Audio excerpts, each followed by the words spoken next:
das 18h30 e sacos de lixo gigantes nos meses de julho e outubro, os estatísticos da Target e programas de computador determinam que você tem crianças em casa, tende a parar para comprar comida no caminho de volta do trabalho e tem um gramado que precisa ser aparado no verão, além de árvores que soltam folhas no outono.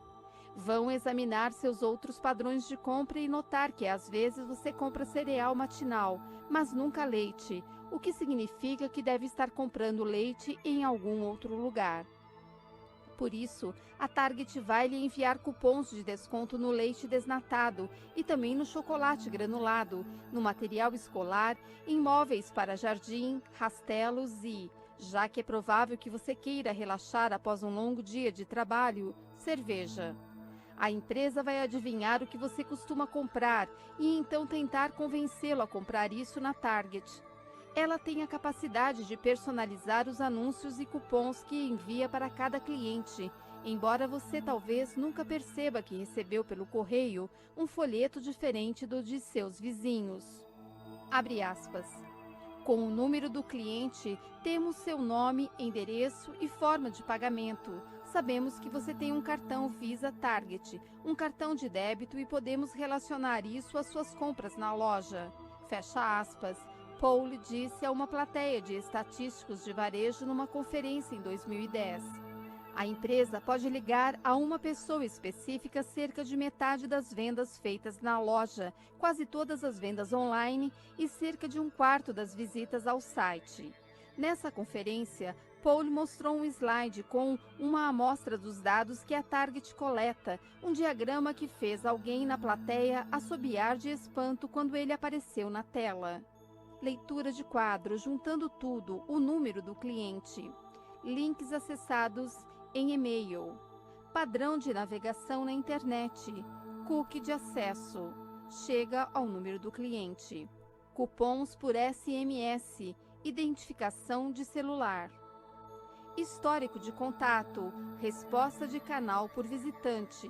Número do cliente. Modelos de previsão. Número do cliente. Compra online. Demográficos, concorrência do ramo, distância até a loja, compra na loja, troca de cupom, lista de registros, nome, endereço e forma de pagamento, número do cliente. Todos os dados são finalmente relacionados ao número do visitante.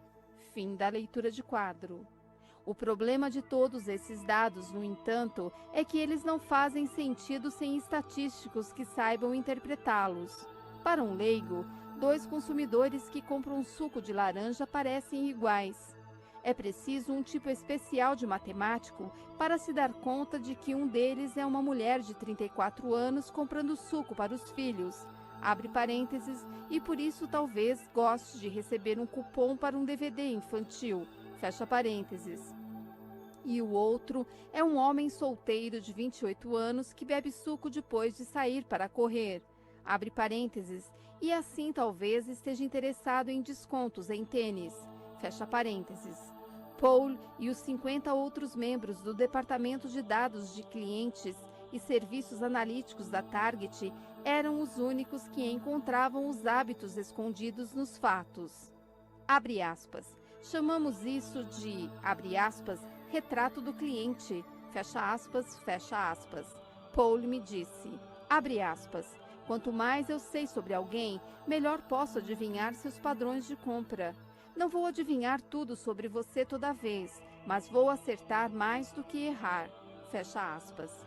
Quando Paul entrou para a Target em 2002, o departamento de análise já tinha criado programas de computador para identificar lares com crianças e a cada mês de novembro mandava aos pais catálogos de bicicletas e patinetes que ficariam perfeitos embaixo da árvore de Natal, assim como cupons de material escolar no início do ano letivo e anúncios de brinquedos para a piscina no verão. Os computadores procuravam pessoas que compravam biquínis em abril e mandavam cupons de filtro solar em julho e livros de dieta em dezembro.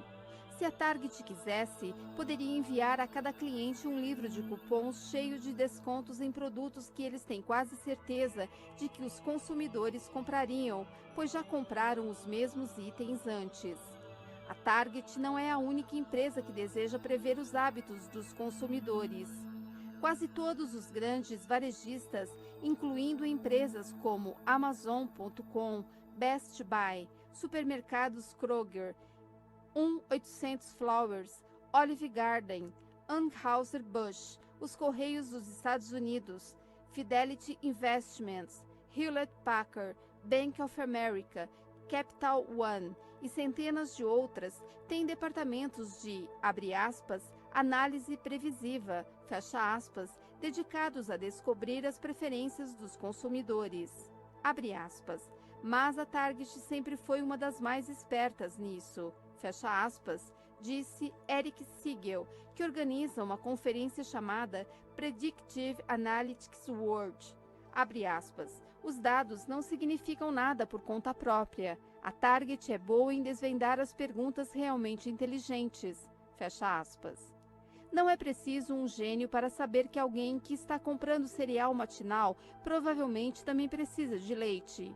Mas há outras questões muito mais difíceis e mais lucrativas a serem respondidas. E é por isso que, umas poucas semanas depois que Paul foi contratado, seus colegas perguntaram se era possível determinar quem estava grávida, mesmo essa mulher não querendo que ninguém soubesse. Em 1984, um professor convidado na UCLA, chamado Alan Andreessen, publicou um artigo que tentava responder uma pergunta básica. Por que algumas pessoas, de repente, mudam suas rotinas de compras? A equipe de Andreessen passara o ano anterior realizando pesquisas telefônicas com consumidores da região de Los Angeles, interrogando-os sobre suas compras recentes. Sempre que alguém atendia ao telefone, os cientistas o metralhavam com perguntas sobre quais marcas de pastas de dente e sabão tinham adquirido e se suas preferências tinham mudado. Ao todo, entrevistaram quase 300 pessoas. Como outros pesquisadores, descobriram que a maioria das pessoas compra as mesmas marcas de cereal matinal e desodorante semana após semana. Os hábitos eram soberanos, exceto quando não eram. Por exemplo, 10,5% das pessoas que Andreessen entrevistou tinham mudado de marca de pasta de dente nos últimos 6 meses. Mais de 15% haviam começado a comprar um novo tipo de sabão em pó. Andreessen queria saber por que essas pessoas tinham desviado de seus padrões habituais. O que ele descobriu se tornou um pilar da teoria do marketing moderno. Os hábitos de compra das pessoas tendem a mudar mais quando elas passam por um grande acontecimento na vida. Quando uma pessoa se casa, por exemplo, tem mais chances de começar a comprar um novo tipo de café. Quando se muda para uma casa nova, está mais propensa a comprar um tipo diferente de cereal matinal. Quando se divorcia, há uma probabilidade maior de que comece a comprar marcas diferentes de cerveja. Os consumidores que estão passando por grandes acontecimentos na vida muitas vezes não percebem ou não se importam que seus padrões de compra mudaram. No entanto, os varejistas percebem e se importam bastante. Abre aspas. Mudar de casa, casar-se ou divorciar-se, perder ou mudar de emprego, ter alguém chegando ou indo embora de casa, fecha aspas, escreveu Andreessen. São mudanças de vida que tornam os consumidores mais, abre aspas, vulneráveis a intervenções de marqueteiros, fecha aspas. E qual é o maior acontecimento na vida da maioria das pessoas? O que causa a maior reviravolta e, abre aspas, vulnerabilidade a intervenções do marketing, fecha aspas, ter um bebê. Praticamente não existe uma mudança maior para um cliente do que a chegada de um filho. Como resultado, os hábitos dos novos pais são mais flexíveis nesse momento do que em qualquer outro período na vida de um adulto.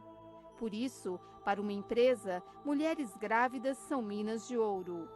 Novos pais compram muitas coisas: fraldas e lencinhos umedecidos, berços e macacões, cobertores e mamadeiras, que lojas como a Target vendem por um lucro significativo. Uma pesquisa realizada em 2010 estimou que o pai ou mãe médio gasta $6.800 em produtos de bebê antes do primeiro aniversário de uma criança. Mas essa é apenas a ponta do iceberg das compras. Esses gastos iniciais são insignificantes em comparação com os lucros que uma loja pode obter tirando proveito dos hábitos de compra cambiantes de um novo pai ou mãe. Se mães exaustas e pais insones começam a comprar papinha e fraldas na Target, vão começar a comprar seus mantimentos, produtos de limpeza, toalhas, roupas de baixo e, bem, o céu é o limite, na Target também. Porque é fácil. Para um novo pai, facilidade é o mais importante de tudo. Abre aspas. Assim que conseguimos fazer com que eles comprem fraldas de nós, começam a comprar todo o resto também. Fecha aspas, Paul me disse. Abre aspas. Se você está cruzando a loja com pressa, procurando mamadeiras e passa pelo suco de laranja, vai pegar uma caixa. E olha aqui esse novo DVD que eu quero. Em pouco tempo, você estará comprando cereal matinal e toalhas de papel de nós e vai continuar voltando. Fecha aspas. Os novos pais são consumidores tão valiosos que os grandes varejistas estão dispostos a fazer qualquer coisa para encontrá-los, inclusive entrar em alas de maternidade, mesmo que seus produtos não tenham nada a ver com crianças pequenas. Um hospital de Nova York, por exemplo, oferece a cada nova mãe uma bolsa de presentes contendo amostras de gel para cabelo, loção facial, espuma de barbear, uma barra de cereais, shampoo e uma camiseta de algodão. Dentro dessa bolsa há cupons para um serviço online de revelação de fotos, sabão para as mãos e uma academia local. Também há amostras de fraldas e loções para bebê, mas elas se perdem entre os produtos para adultos.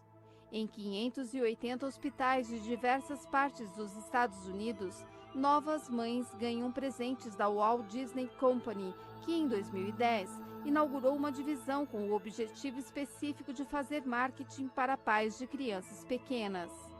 A Procter & Gamble, a Fisher-Price e outras empresas têm programas de brindes semelhantes. A Disney estima que o mercado dos recém-nascidos dos Estados Unidos valha 36,3 bilhões de dólares. Mas, para empresas como a Target, abordar novas mães na ala de maternidade é, em alguns sentidos, tarde demais. A essa altura, elas já estão na tela do radar de todas as outras. A Target não queria competir com a Disney e a Procter & Gamble, queria superá-las. O objetivo da Target era começar a fazer marketing para os pais antes de o bebê chegar. E é por isso que os colegas de Andrew Paul o abordaram naquele dia para perguntar sobre a criação de um algoritmo de previsão de gravidez. Se eles conseguissem identificar futuras mães ainda em seu segundo trimestre, poderiam capturá-las antes de qualquer outra empresa. O único problema era que descobrir quais clientes estão grávidas é mais difícil do que parece. A Target tinha um registro de chás de bebê, e isso ajudava a identificar algumas mulheres grávidas. E, além do mais, todas essas futuras mães forneciam de bom grado informações valiosas, como a data prevista do parto, que permitiam à empresa saber quando lhes enviar os cupons para vitaminas pré-natais ou fraldas. Mas só uma pequena parcela das clientes grávidas da Target usava o registro. Havia também outras clientes que os executivos suspeitavam que estivessem grávidas porque compravam roupas para grávidas, móveis para o quarto do bebê e pacotes de fraldas. Suspeitar e saber, no entanto, são coisas diferentes. Como você sabe se alguém que está comprando fraldas está grávida ou está comprando um presente para uma amiga grávida? Além disso, o timing é importante. Um cupom que é útil um mês antes do parto pode ser jogado no lixo umas poucas semanas depois que o bebê chega. Paul começou a trabalhar no problema esmiuçando as informações do registro de chás de bebê da Target, que o permitia observar como os hábitos de compras da mulher típica mudavam conforme a data do parto se aproximava. O registro era como um laboratório onde ele podia testar palpites. Cada futura mãe fornecia seu nome, o nome do cônjuge e a data prevista para o nascimento. O banco de dados da Target conseguia ligar essas informações aos números de clientes da família. Sendo assim, sempre que uma dessas mulheres comprava alguma coisa numa loja ou pela internet, Paul, usando a data prevista que a mulher fornecera, podia identificar o trimestre em que a compra ocorrera. Em pouco tempo, ele já estava detectando padrões. As futuras mães, ele descobriu, faziam compras de maneiras um tanto previsíveis. Pensemos, por exemplo, em loções. Muitas pessoas compram loção, mas um analista de dados da Target notou que as mulheres do registro de bebês estavam comprando quantidades atipicamente grandes de loção, sem perfume, perto do início de seu segundo trimestre. Outro analista notou que, em algum momento das primeiras 20 semanas, muitas grávidas faziam estoque de vitaminas, assim como cálcio, magnésio e zinco. Várias pessoas compram sabão e bolas de algodão todo mês, mas quando alguém de repente começa a comprar muito sabão sem perfume e bolas de algodão, além de desinfetantes para as mãos e um número impressionante de toalhas de mão, tudo de uma vez, uns poucos meses após comprar loções, magnésio e zinco, isso indica que a data do parto está se aproximando. Conforme o programa de computador de Paul foi peneirando os dados, ele conseguiu identificar cerca de 25 produtos diferentes que, analisados em conjunto, permitiam que ele, em certo sentido, espiasse dentro do útero de uma mulher. E o mais importante, podia adivinhar em que trimestre estava e estimar a data do parto, para que a Target pudesse lhe mandar cupons quando estivesse prestes a fazer compras novas. Quando Paul terminou o projeto, seu programa podia atribuir a qualquer cliente regular uma pontuação de, abre aspas, previsão de gravidez, fecha aspas. Jenny Ward, uma mulher de 23 anos, de Atlanta, que comprou loção de manteiga de cacau, uma bolsa grande o bastante para servir como porta-fraldas, zinco, magnésio e um tapete azul? Há uma chance de 87% de que ela esteja grávida e que seu parto esteja previsto para o final de agosto. Liz Alter, do Brooklyn, 35 anos, que comprou 5 pacotes de toalhas de mão, um frasco de sabão em pó para, abre aspas, pele sensível, fecha aspas, jeans folgados, vitaminas contendo DHA e um monte de hidratantes? Ela tem uma chance de 96% de estar grávida e provavelmente vai dar à luz no começo de maio. Kathleen Pike, uma mulher de 39 anos, de São Francisco, que comprou um carrinho de bebê de $250, mas nada além disso? Provavelmente está comprando para o chá de bebê de uma amiga. Além disso, seus dados demográficos mostram que ela se divorciou há 2 anos. Paul aplicou seu programa a todas as consumidoras da base de dados da Target. No fim, ele tinha uma lista com centenas de milhares de mulheres que provavelmente estavam grávidas e que a Target podia inundar com propagandas de fraldas, loções, berços, lencinhos umedecidos e roupas para grávidas, em momentos em que seus hábitos de compra estavam especialmente flexíveis. Se ao menos uma fração dessas mulheres ou seus maridos começasse a fazer suas compras na Target, isso somaria milhões de dólares ao faturamento da empresa. Então, quando essa avalanche de propaganda estava prestes a começar, alguém dentro do departamento de marketing fez uma pergunta. Como as mulheres vão reagir quando perceberem o quanto a Target sabe? Abre aspas, se mandarmos a alguém um catálogo e dissermos, abre aspas, parabéns pelo seu primeiro filho, fecha aspas, e a pessoa nunca nos contou que está grávida, isso vai deixar algumas pessoas incomodadas, fecha aspas, Paul me disse, abre aspas, Somos muito conservadores no que diz respeito a acatar todas as leis de privacidade. Mas, mesmo se você está cumprindo a lei, pode fazer coisas que provocam mal-estar. Fecha aspas. Há um bom motivo para esses receios. Cerca de um ano depois que Paul criou seu modelo de previsão de gravidez, um homem entrou numa Target do Minnesota e exigiu falar com o gerente. Trazia um anúncio na mão. Estava muito irritado. Abre aspas. Minha filha recebeu isso pelo correio. Fecha aspas. Ele disse. Abre aspas. Ela ainda está no ensino médio e vocês estão mandando para ela cupons de roupas de bebê e berços? Estão tentando incentivar minha filha a engravidar? Fecha aspas. O gerente não fazia ideia do que o homem estava falando. Olhou para o folheto que fora enviado pelo correio. De fato, estava endereçado à filha do homem e continha propagandas de roupas para grávidas, móveis para berçário e fotos de criancinhas sorridentes olhando nos olhos das mães. O gerente se desculpou profusamente e então telefonou, alguns dias depois, para se desculpar de novo. O pai estava meio atônito. Abre aspas. Tive uma conversa com a minha filha. Fecha aspas, ele disse. Abre aspas. Pelo jeito, estão acontecendo coisas nesta casa das quais eu não estava totalmente ciente. Fecha aspas. Ele respirou fundo. Abre aspas. Ela vai ter o filho em agosto. Eu lhe devo um pedido de desculpas. Fecha aspas. A Target não é a única empresa que gerou receios entre os consumidores. Outras empresas já foram atacadas por usar dados de maneira muito menos intrusivas.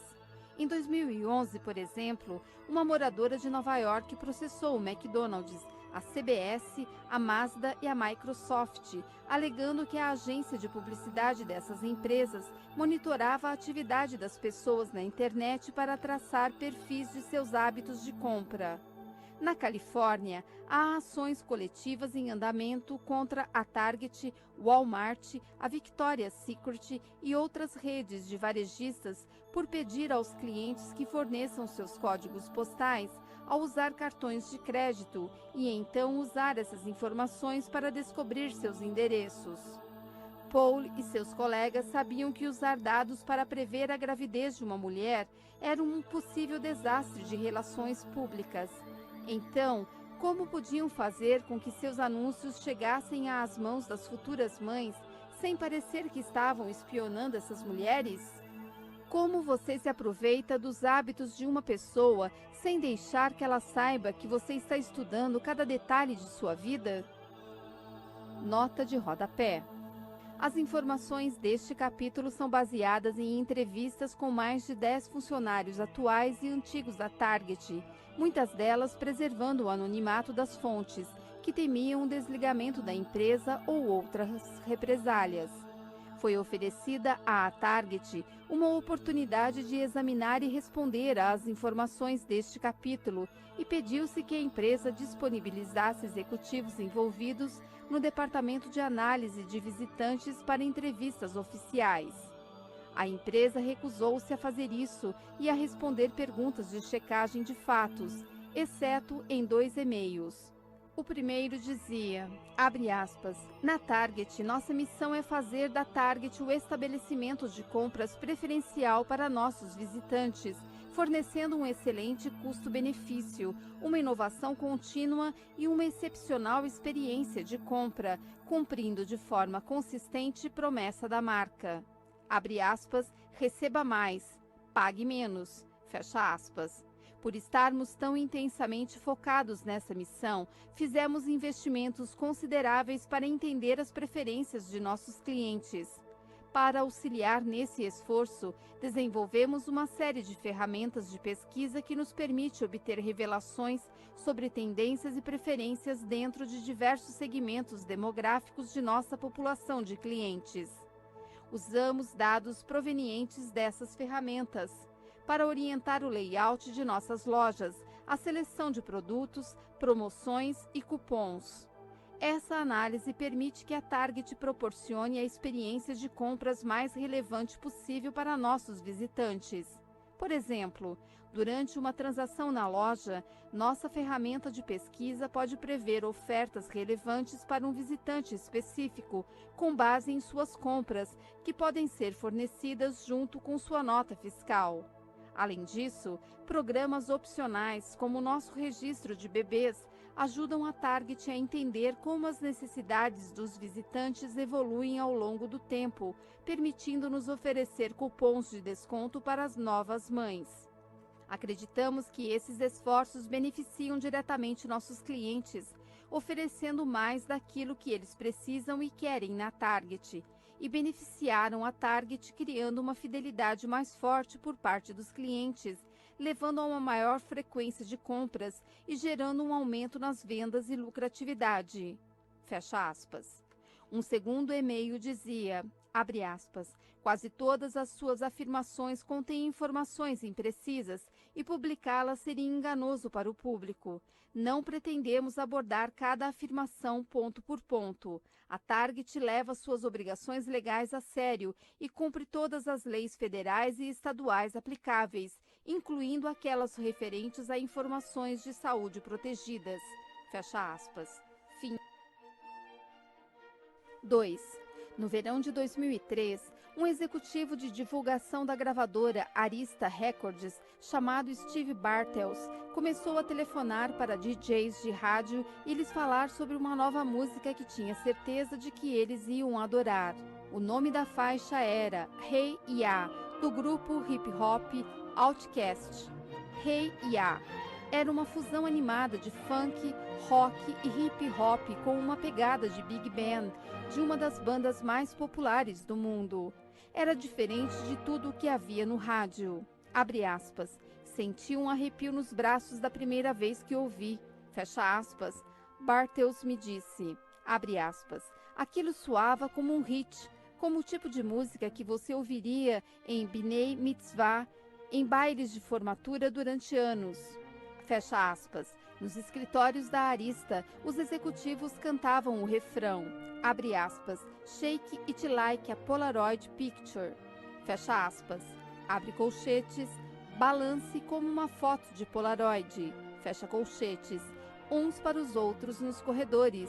Esta música, todos eles concordavam, vai ser um estouro.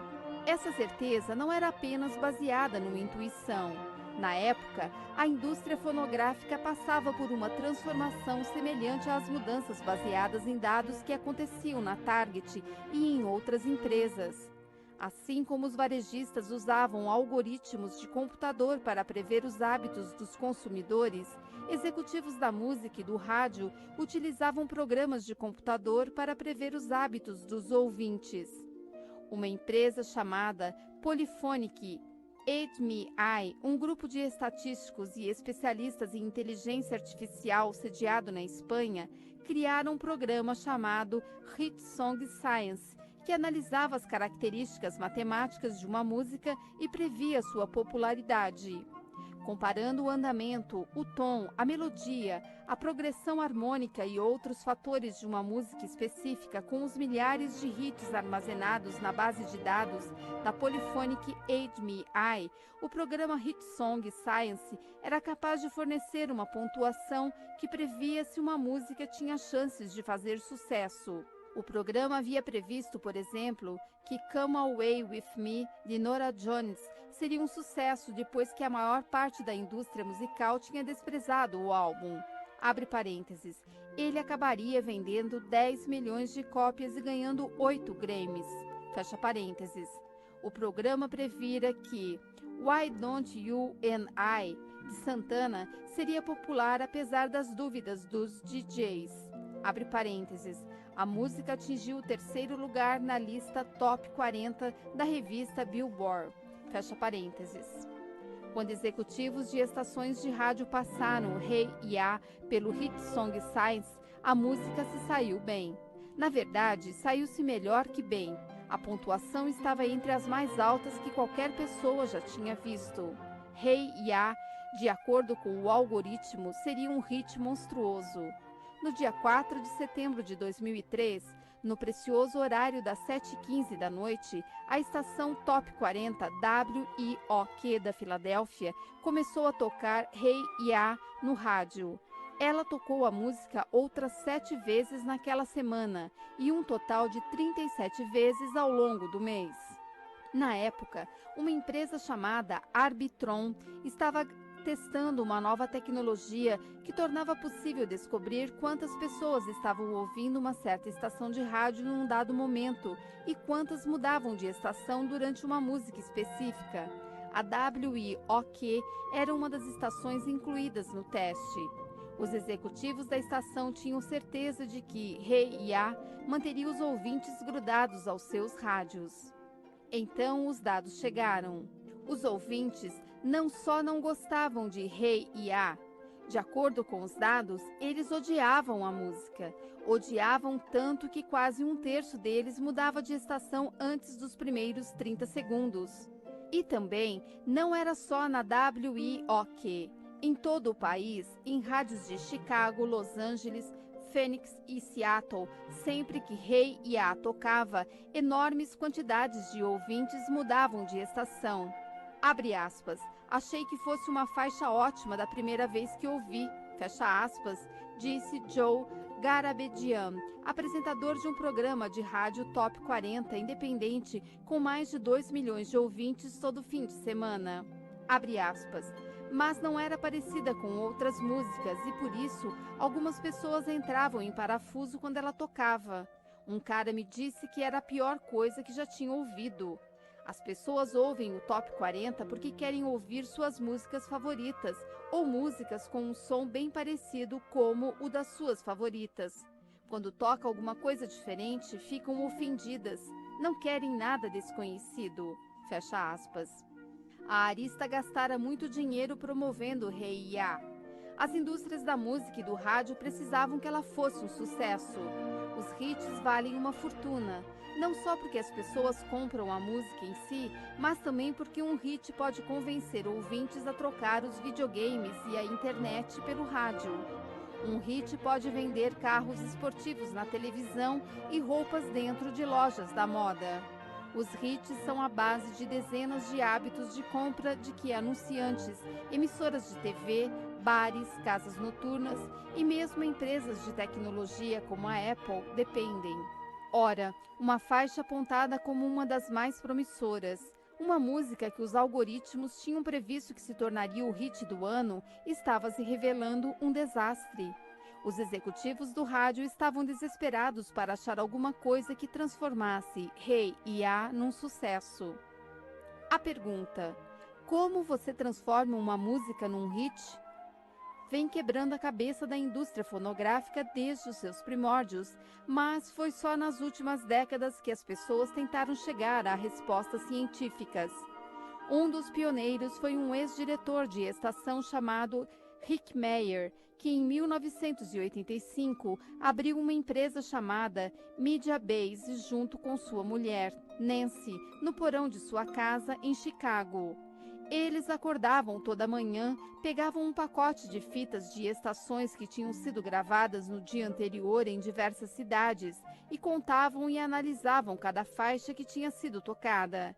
Meyer, então, publicava um informativo semanal que monitorava quais músicas estavam crescendo ou diminuindo em popularidade. Em seus primeiros anos, o informativo só tinha cerca de 100 assinantes e Meyer e sua mulher lutavam para que a empresa não afundasse. No entanto, à medida que mais estações começaram a usar as descobertas de Meyer para aumentar sua audiência e, principalmente, a estudar as fórmulas que ele criou para explicar as tendências dos ouvintes, seu informativo, os dados vendidos pela Media Base e depois serviços similares fornecidos por uma indústria crescente de consultores focados em dados, mudaram totalmente o modo como as estações de rádio eram administradas. Uma das charadas que Meyer mais adorava resolver era descobrir por que, durante algumas músicas, os ouvintes pareciam jamais mudar de estação. Entre os DJs, essas músicas são conhecidas como, abre aspas, grudentas, fecha aspas. Meyer tinha monitorado centenas de músicas grudentas ao longo dos anos, tentando desvendar os princípios que as tornavam populares. Sua sala estava cheia de tabelas e gráficos realçando as características de diversas músicas grudentas. Meyer estava sempre buscando novos jeitos de medir o fator, abre aspas, grude, fecha aspas, e na época em que Hey Ya foi lançada, ele começou a experimentar com dados dos testes que a Arbitron estava realizando para ver se forneciam alguma nova revelação. Algumas das músicas mais grudentas da época eram grudentas por motivos óbvios. Crazy in Love, de Beyoncé, e Senorita, de Justin Timberlake, por exemplo, tinham acabado de ser lançadas e já eram imensamente populares, mas eram músicas ótimas de artistas consagrados, por isso fazia sentido que fossem grudentas. Outras músicas, no entanto, eram grudentas por motivos que ninguém conseguia entender direito. Por exemplo, quando as rádios tocavam Brett, de Blue Cantrell, durante o verão de 2003, quase ninguém encostava no dial. É uma música altamente esquecível, centrada numa única batida, que os DJs achavam tão sem graça que a maioria deles só tocava com relutância, como diziam as publicações musicais. Mas, por algum motivo, sempre que ela tocava no rádio, as pessoas ouviam, muito embora, como pesquisas vieram a descobrir depois, estes mesmos ouvintes dissessem que não gostavam muito da faixa. Ou pensemos em Here Without You, do 3 Hours Down, ou qualquer música do grupo Maroon 5. Essas bandas são tão desprovidas de personalidade que os críticos e os ouvintes criaram uma nova categoria de música, abre aspas, Bat Rock, fecha aspas, abre parênteses, rock de chuveiro, fecha parênteses, para descrever suas melodias insossas. E, no entanto, sempre que elas tocavam no rádio, quase ninguém mudava de estação. E havia também músicas de que os ouvintes diziam não gostar ativamente, mas que eram grudentas assim mesmo. Pensemos em Christina Aguilera ou Celine Dion. Em pesquisa após pesquisa, os ouvintes masculinos diziam que odiavam Celine Dion e não suportavam suas músicas. Mas sempre que uma música dela tocava no rádio, os homens continuavam sintonizados. Dentro do mercado de Los Angeles, as estações que tocavam Celine Dion regularmente no fim de cada hora, momento em que a Arbitron media os ouvintes, podiam confiavelmente alavancar sua audiência em até 3%, um índice enorme no mundo do rádio. Os ouvintes masculinos talvez achassem que não gostavam de Celine Dion, mas quando suas músicas tocavam, continuavam sintonizados. Uma noite, Meyer sentou-se e passou a ouvir uma série de músicas grudentas, uma após a outra, inúmeras vezes. Enquanto fazia isso, começou a notar uma semelhança entre elas. Não era que as músicas fossem parecidas. Algumas eram baladas, outras música pop. No entanto, todas eram semelhantes no sentido de que cada uma soava exatamente como aquilo que Meyer esperava ouvir daquele gênero específico. Elas soavam familiares, como todo o resto que havia no rádio, mas um pouco mais bem acabadas, um pouco mais próximas da medida áurea da música perfeita. Abre aspas. Às vezes, as rádios fazem pesquisa ligando para os ouvintes e tocando um trecho de uma música e os ouvintes dizem, abre aspas, ouvi isso 1 milhão de vezes, estou totalmente cansado disso, fecha aspas, me disse Meyer, abre aspas. Mas quando a música toca no rádio, seu subconsciente diz, abre aspas, eu conheço essa música, ouvi 1 milhão de vezes, sei cantar junto, fecha aspas. Músicas grudentas são o que você espera ouvir no rádio. Seu cérebro secretamente quer essa música, porque é muito familiar em relação a todo o resto que você já ouviu e gostou. Ela tem o som certo, fecha aspas. Há evidências de que uma preferência por coisas que soam, abre aspas, familiares, fecha aspas, é um produto da nossa neurologia. Cientistas examinaram o cérebro de pessoas enquanto elas ouvem música e identificaram quais regiões neurais estão envolvidas na compreensão de estímulos auditivos. Ouvir música ativa diversas áreas do cérebro, incluindo o córtex auditivo, o tálamo e o córtex parietal superior. Estas mesmas áreas também estão associadas ao reconhecimento de padrões e ajudam o cérebro a decidir a quais estímulos ele deve prestar atenção e quais deve ignorar. Ou seja, as áreas que processam música são projetadas para procurar padrões e buscar familiaridade. Isso faz sentido. Música, afinal, é algo complicado.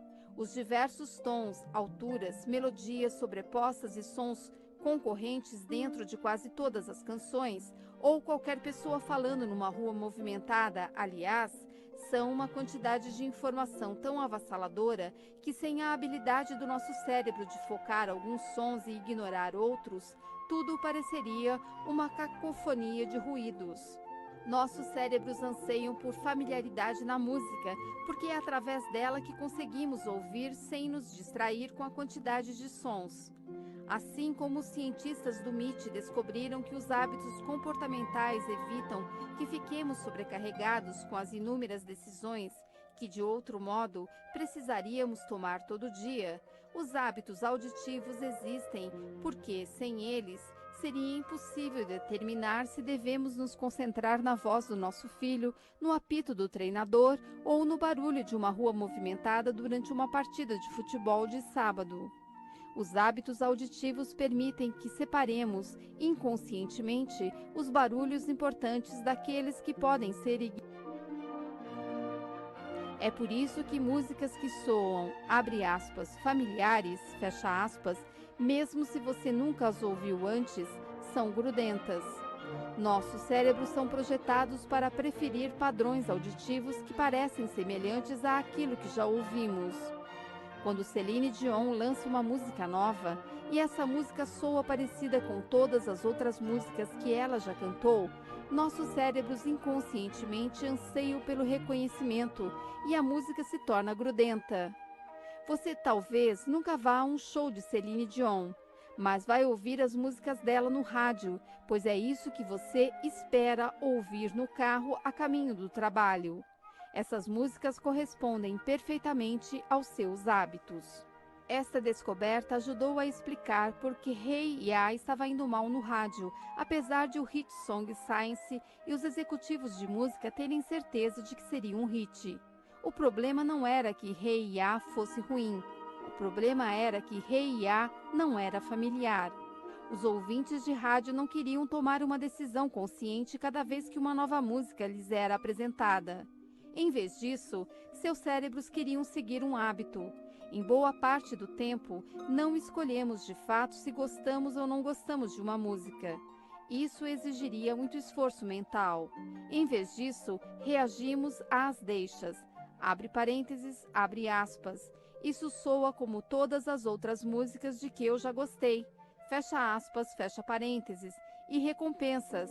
Abre parênteses, abre aspas. É divertido cantarolar junto. Fecha aspas, fecha parênteses. E, sem pensar, ou começamos a cantar, ou estendemos o braço e mudamos de estação.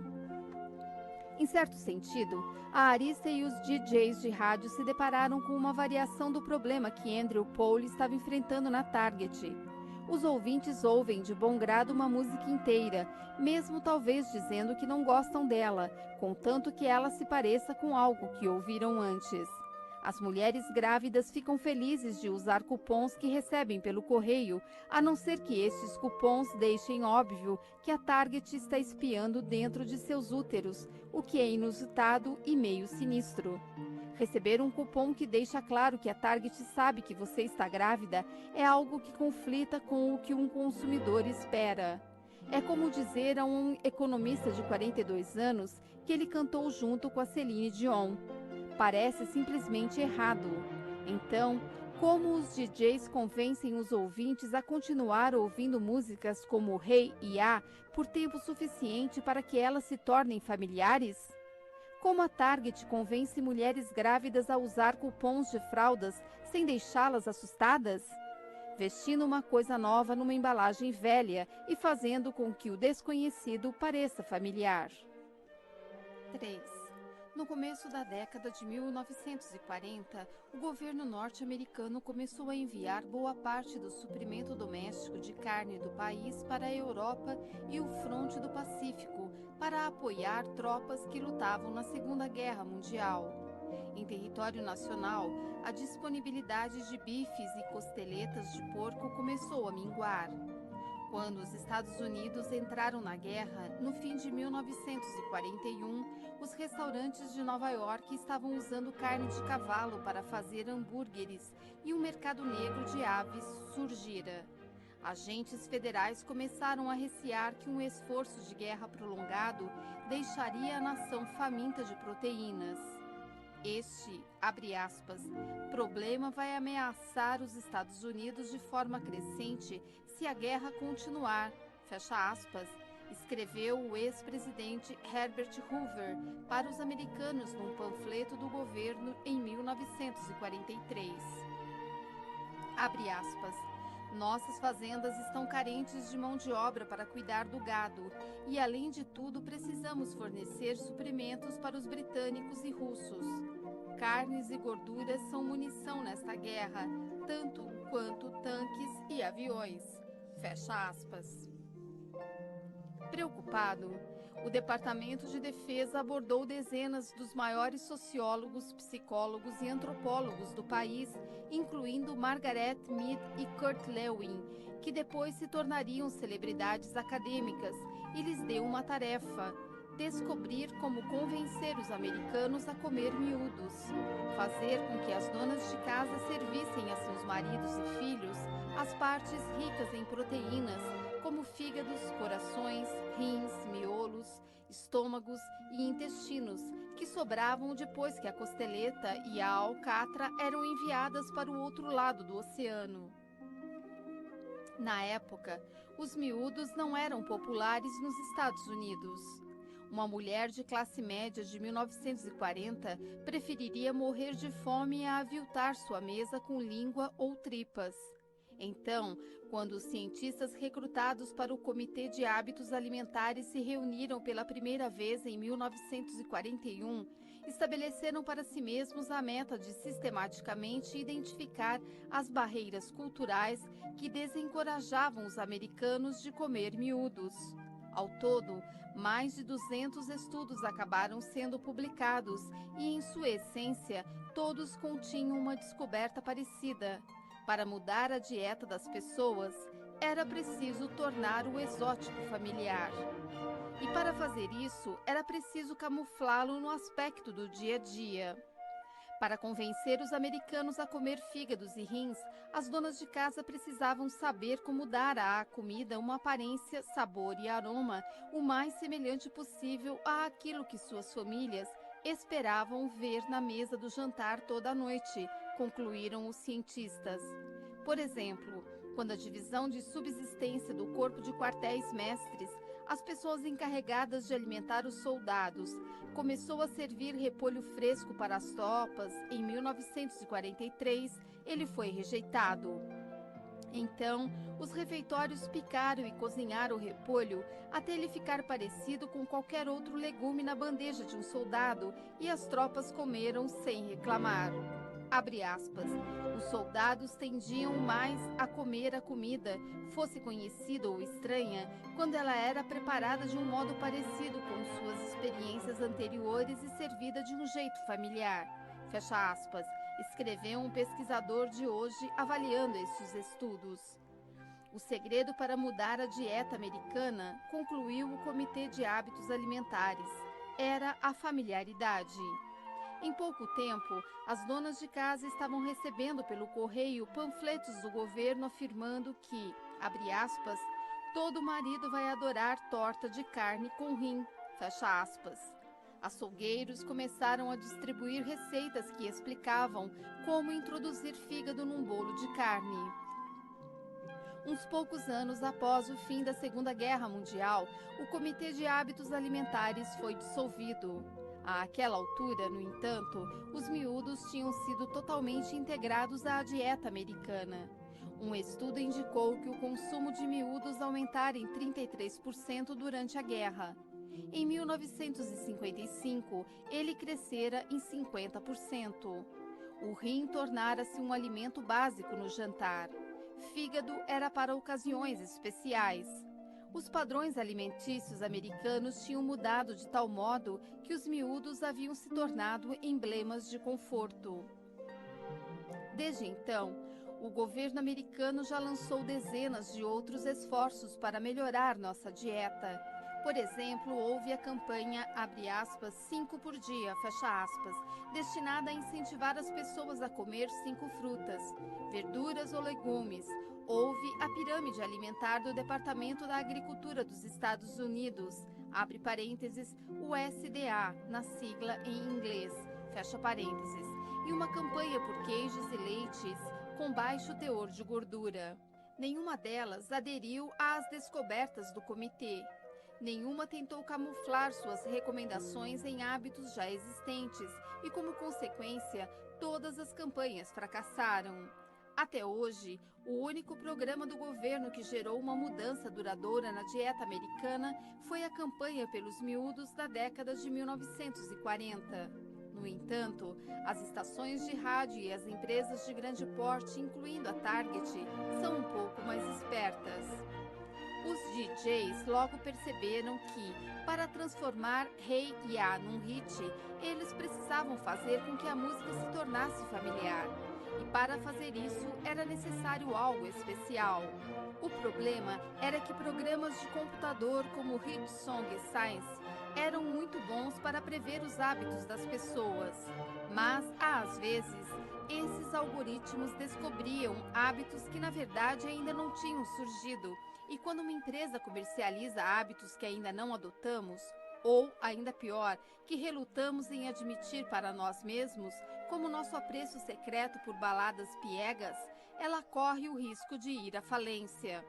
Se o mercado anuncia, abre aspas, temos uma enorme variedade de cereais açucarados e sorvetes, fecha aspas, os consumidores passam longe.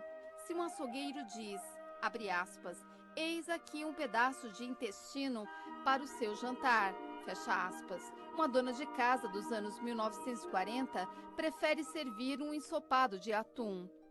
Quando uma estação de rádio promete, abre aspas, Celine Dion a cada meia hora, fecha aspas, ninguém sintoniza. Portanto, em vez disso, os donos de supermercados ostentam suas maçãs e tomates, abre parênteses, enquanto se certificam de que você passe pelos M&M's e Häagen-Dazs no caminho até o caixa. Fecha parênteses. Os açougueiros dos anos 1940 chamam o fígado de, abre aspas, o novo bife, fecha aspas, e os DJs discretamente inserem na sua playlist a música tema de Titanic. Hey Ya precisava virar parte de um hábito de audição estabelecido para se tornar um hit. E para virar parte de um hábito, no começo, a música precisava ser levemente camuflada, assim como as donas de casa camuflavam o fígado escondendo-o num bolo de carne. Por isso, na WIOQ da Filadélfia, assim como em outras estações de todo o país, os DJs começaram a garantir que, sempre que Hey Ya era executada, ela ficasse ensanduichada entre músicas que já eram populares. Abre aspas. É um princípio básico das playlists, fecha aspas, disse Tom Webster, um consultor de rádio. Abre aspas. Toque uma música nova entre 2 hits populares que já são consenso, fecha aspas. Os DJs, no entanto, não tocavam Hey Ya, junto com qualquer tipo de hit. Colocavam-na entre os tipos de músicas que Hitmaker descobrira que eram especialmente grudentas, de artistas como Blue Cantrell, Three Doors Down, Maroon 5 e Christina Aguilera. Abre parênteses. Algumas estações, na verdade, estavam tão impacientes que usavam a mesma música 2 vezes. Fecha parênteses. Vejamos, por exemplo, a playlist da WIOQ de 19 de setembro de 2003. 11:43 Here Without You, The 3 Hours Down. 11:54 Breath, The Blue Cantrell. 11:58 Hey Ya, The Outcast. 12:01 Breath, The Blue Cantrell. Ou a playlist de 16 de outubro. 9:41 Harder to Breath, The Maroon 5. 9:45 Hey Ya, The Outcast. 9:49 Can't Hold Us Down, de Christina Aguilera. 10 Frontins, de Pharrell. 12 de novembro. 9:58 Here Without You, The 3 Hours Down. 10:01 Hey Ya, The Outcast.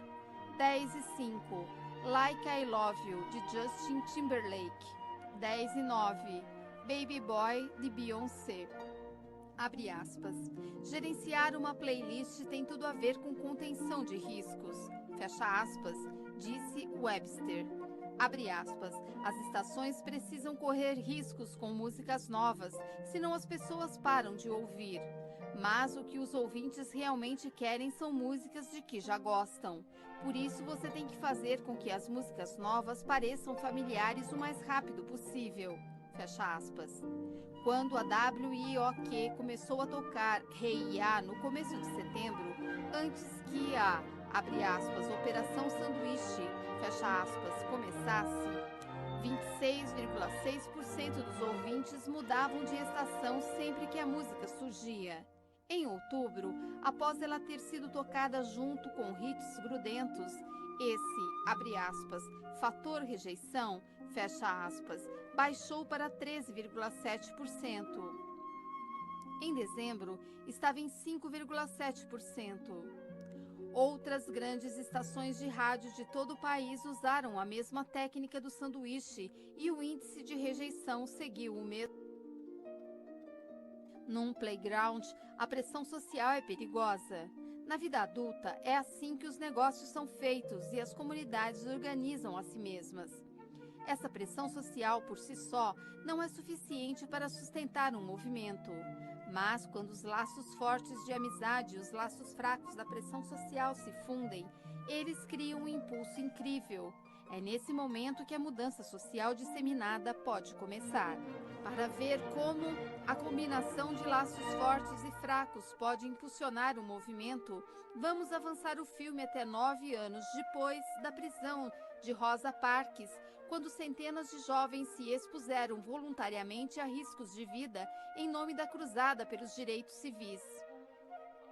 Em 1964, estudantes de todo o país, muitos deles alunos brancos de Harvard, Yale e outras universidades do Norte, se inscreveram em algo chamado Mississippi Summer Project. Era um programa de 10 semanas com o objetivo de registrar eleitores negros no Sul.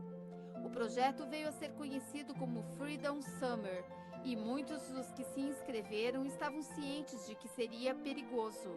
Nos meses anteriores ao início do programa, os jornais e as revistas estavam cheios de artigos prevendo violência, abre parênteses, o que tragicamente provou ser verdade quando, logo uma semana depois que o programa começou, justiceiros brancos mataram 3 voluntários perto de Longdale, Mississippi, fecha parênteses.